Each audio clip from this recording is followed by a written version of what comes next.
Hello, bachcho. Let's read a question.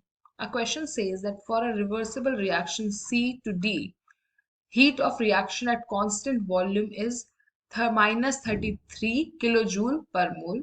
Calculate first equilibrium constant at 300 Kelvin and second if EF is activation energy of forward reaction and EB is activation energy of backward reaction are the energy of activation of forward and backward reactions respectively. Calculate EF and EB at 300 Kelvin given that EF to the ratio EB is equals to 20 is to 31. Assume pre-exponential factor same for forward and backward reaction. चलिए इस question को solve करना start करते हैं.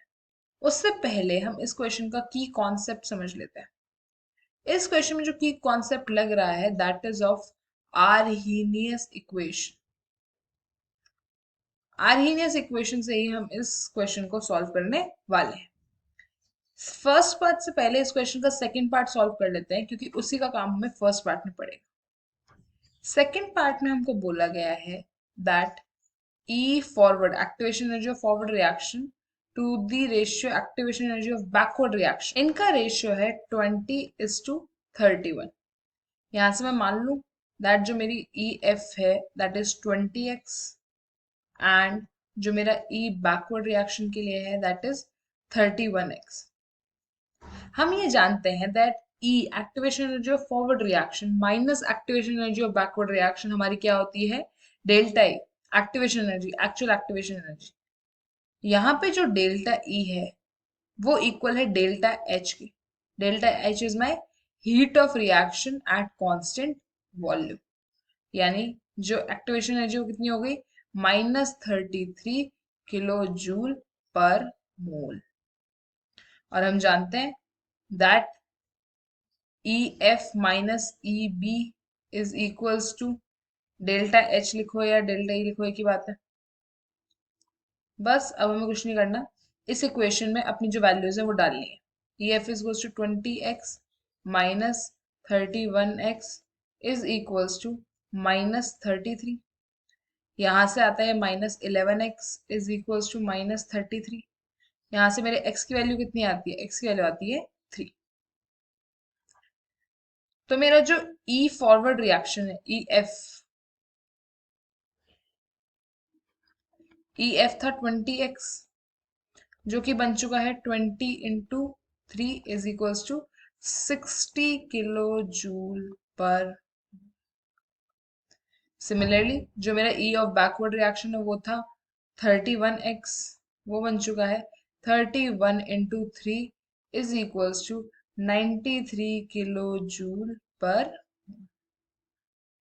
चलिए अब हम आगे बढ़ते हैं. अब हम अपना फर्स्ट पार्ट सॉल्व करना स्टार्ट करते हैं. ये तो मेरे सेकंड पार्ट का सोल्यूशन हो गया. EF और EB पूछा था मुझसे निकल गई है. अब हम अपना फर्स्ट पार्ट सॉल्व करते हैं. फर्स्ट पार्ट में लगेगी आर्हीनियस इक्वेशन.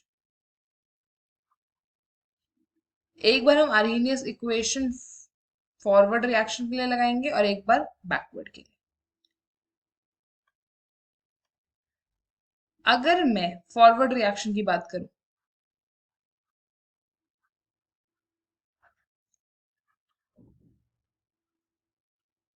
तो उसमें क्या होगा K is my rate constant.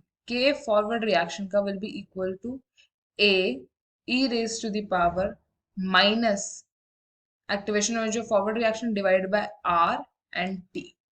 जो जो वैल्यूज पता है वो डाल दीजिए. KF is equals to A e raised to the power minus forward reaction के लिए अभी हमने कितना निकाला है 60 किलो जूल. तो ये हो गया 60,000 डिवाइड बाय टेम्परेचर दिया हुआ है 300 केल्विन. ये हो गया 300 R. ये हो गया फॉरवर्ड रिएक्शन के लिए. सिमिलरली बैकवर्ड रिएक्शन के लिए भी लिख दीजिए. ये हो जाएगा A e raised to the power minus E backward divided by R T. यहाँ से जो मेरा K बैकवर्ड निकलेगा वो निकलेगा A e raised to the power minus 93 93 kilo joule में था तो मैंने उसको जूल में कन्वर्ट कर लिया डिवाइडेड बाय 300 R. हम जानते हैं कि जो हमारा K इक्विलिब्रियम होता है उसका फॉर्मूला होता है K forward reaction divided bye K backward reaction.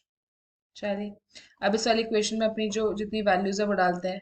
तो K इक्विलिब्रियम मेरा निकल कर आएगा कुछ e⁻60,000 divided by 300R plus 93,000 divide by 300R। यहाँ से K इक्विलिब्रियम आता है e⁻1110 डिवाइडेड बाय R की वैल्यू डाल के आता है 8.314। जब मैं इसको सॉल्व करती हूँ तो मेरा K इक्विलिब्रियम की वैल्यू कुछ निकलती है 5.572 इंटू 10⁻5। यही मुझसे निकालने के लिए बोला गया था। K इक्विलिब्रियम निकालने के लिए बोला था and E forward and E backward निकालने के लिए मेरे से बोला गया था क्वेश्चन में, और हमने तीनों ही चीजें निकाल के दे दी। I hope you understood this question well. Best of luck.